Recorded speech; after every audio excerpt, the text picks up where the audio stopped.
Hi, this is Ultimate KL. In this video, we will be showing you how to import the chart of account from an Excel sheet into the system. So first, we go to the system setup, go to the common parameters to set up the Excel path. So this is to link the Excel sheet to the system. So here we will choose the Excel file to be linked.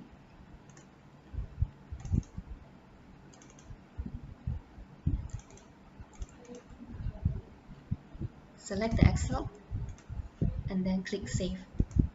So after this is done, next we will be able to import the Excel sheet into the system. Before that, if you have any problem saving this, for example, if the system shows you that there is some error and is unable to insert the report, you can try to go to the System Management, go to Database Management, and to update database. Just click on this button, Database Maintenance, and there will be some update running. So after this update is already done, you can try to go back to the common parameters just now to set up the Excel path. So next, we will show you how to import the chart of accounts. So we go to Input, Chart of Accounts. Just click on Add and click this button. Then we choose Import from Excel. So from here, we will choose the Excel sheet to be imported.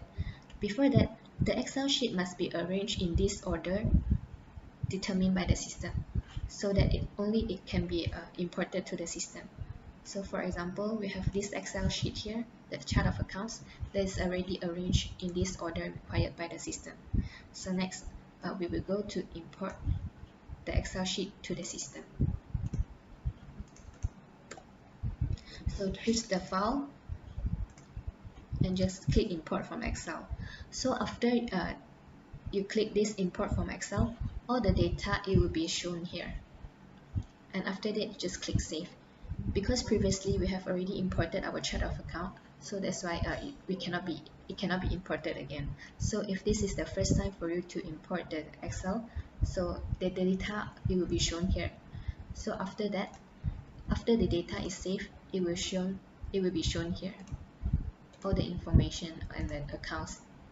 So thank you for watching and see you next time.